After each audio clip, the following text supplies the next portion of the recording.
Boa tarde. Somos alunos do curso de Engenharia de Produção Noite. Nosso grupo é constituído pela Ana Maria, pela Gabriela Barcelos, por mim, Lívia, e pelo Lucas Moreira. Nesse vídeo, vamos falar sobre a construção do nosso jogo, que é a Batalha Naval.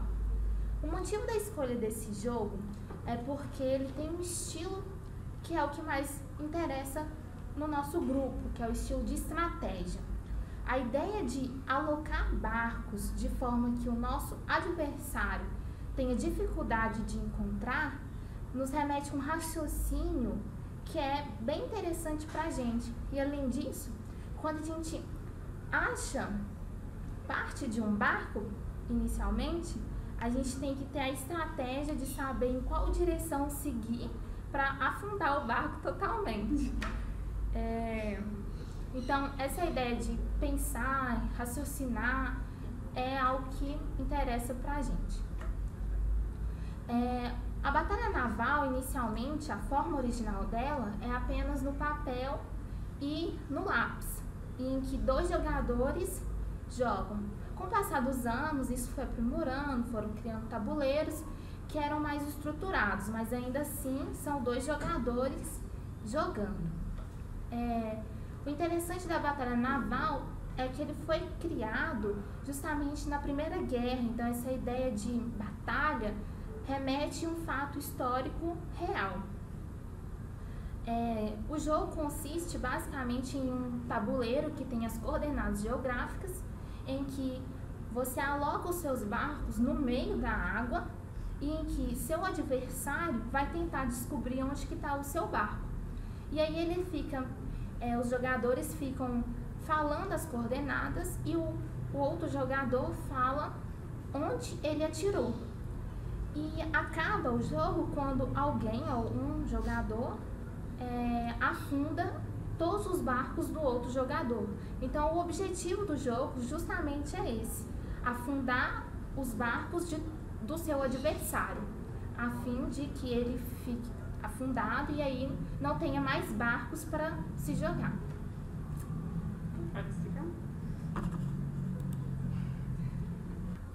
Meu nome é Ana e eu vou apresentar para você o jogo que nós fizemos. O nosso jogo é o Batalha Naval. E na tela inicial, você pode escolher um dos 2 modos que ele possui, o modo PC ou o modo multiplayer. Se você escolher o modo PC, você deverá, no início do jogo, remanejar as bolinhas vermelhas, que representam os barcos, e as bolinhas azuis, que representam a água, de modo que você crie o seu campo de batalha.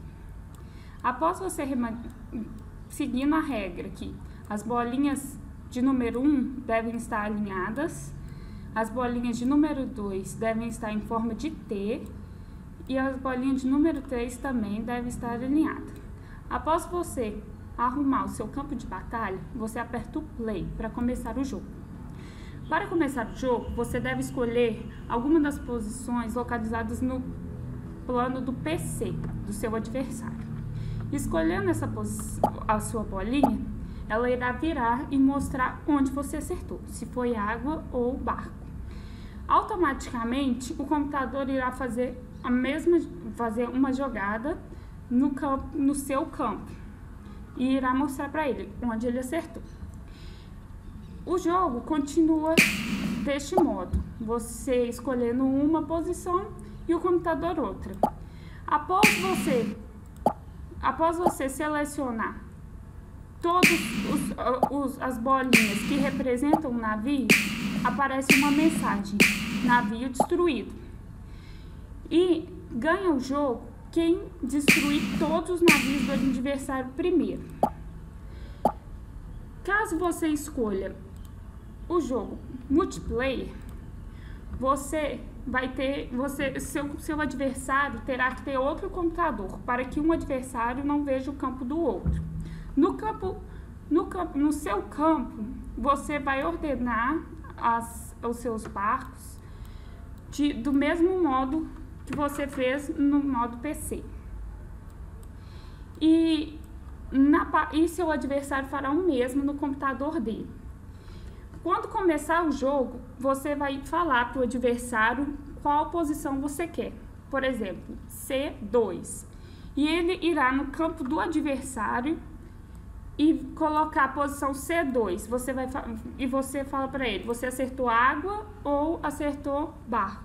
Se você tivesse acertado água, você coloca uma bolinha azul, representando que você já falou aquela posição e que ela representa água. E assim o jogo vai andando até todos os barcos forem descobertos e o vencedor ganhar. Oi, meu nome é Lucas e eu vou falar um pouco sobre os scripts do palco e um pouco sobre as variáveis.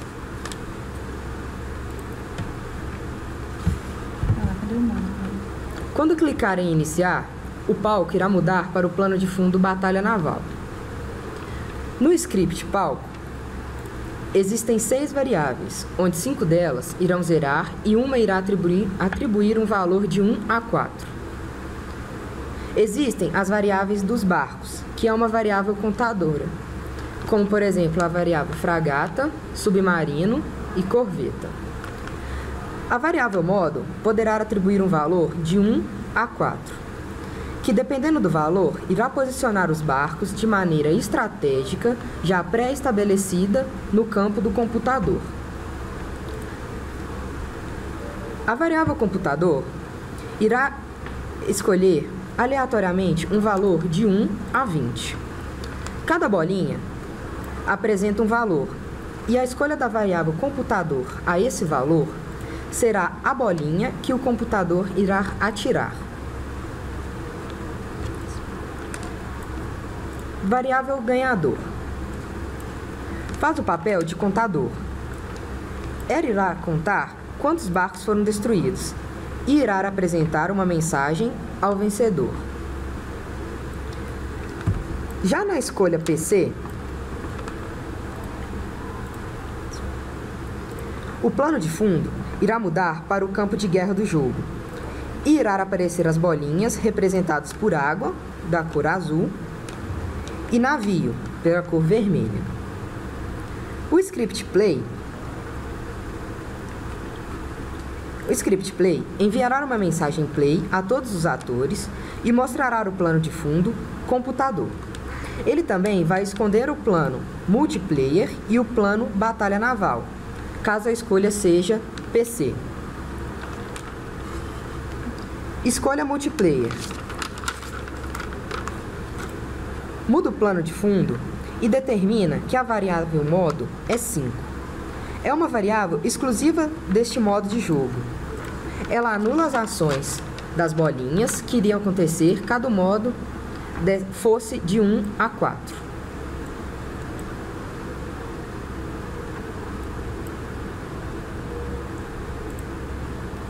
Eu sou Gabriela, vou falar sobre o script dos atores do jogo. Os atores são representados pelas bolinhas, e essas possuem ações diferentes de acordo com o modo que você deseja. Caso seja contra o computador, o modo aleatório de 1 a 4 irá ser sorteado, e de acordo com este, os navios estarão dispostos de forma fixa já predeterminadas, com base nas posições X e Y do script.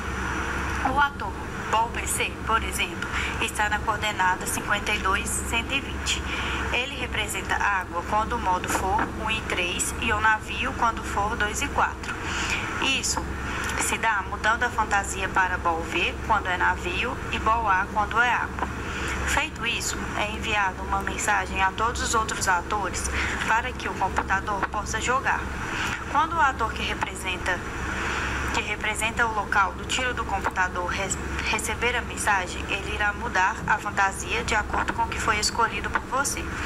Isso acontece porque cada bolinha é representada por um número fixo e a variável computador é programada para escolher um número de 1 a 20, assim que você termina sua jogada.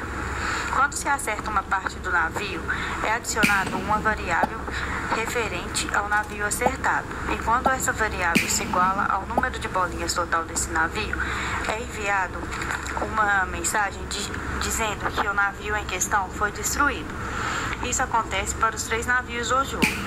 Essa mesma lógica foi usada para a variável ganhador. Quando ele se iguala a 3, que é o número total de navios,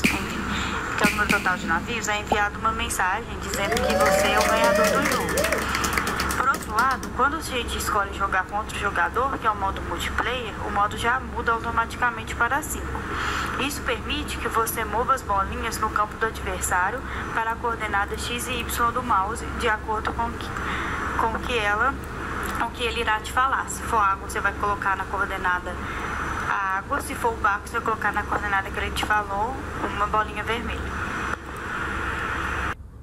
Bom, agora eu vou falar sobre a maior dificuldade que a gente teve, o maior desafio, que foi saber como o computador vai jogar, como que ele vai escolher uma bolinha.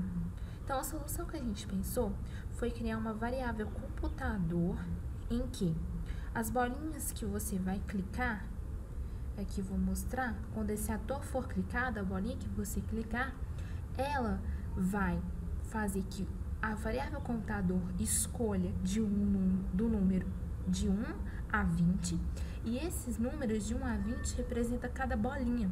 Então, tem 20 bolinhas, e cada bolinha corresponde a um número. E a bolinha correspondente, vou mostrar aqui, vai receber essa mensagem. Então, quando receber essa mensagem, ela vai mudar para a outra cor, né? Ela vai trocar de cor. Então, foi essa a solução, criar uma variável que vai servir como uma variável aleatória, né? Ela vai escolher um número de 1 a 20, que corresponde a cada bolinha, de modo que envie uma mensagem e a bolinha troca de cor. Então, esse foi o grande desafio que a gente teve. Pensando agora nos benefícios que a gente teve, então, o que podemos analisar de um modo geral é que nós aprendemos a lidar com nossas dificuldades, né? Criar um jogo era algo um pouco complicado na nossa ideia, então nós criamos e desenvolvemos um raciocínio e principalmente uma certa paciência para ter tentativas e erros, porque muitas vezes não dava certo, então a gente tinha que tentar pensar em outras formas de se desenvolver, né? Pensando na engenharia de produção, no nosso curso, nós podemos associar com o processo de produção. E esse processo de produção que a gente aprendeu tem a ver com os inputs, que é os materiais, os meios que a gente tem disponível para fazer o jogo, que seria o Scratch e toda a sua ferramenta. O processo de transformação, que é justamente a criação dos códigos, né, que é uma parte nossa, que a gente desenvolveu. E, por fim, o output, que é o produto final, que é o jogo em si. Então, esses foram os nossos benefícios e que a gente pode concluir que nós tivemos muitas dificuldades para desenvolver o jogo, mas que no fim tivemos uma associação com o nosso curso e vimos grandes benefícios para levar para a nossa vida acadêmica.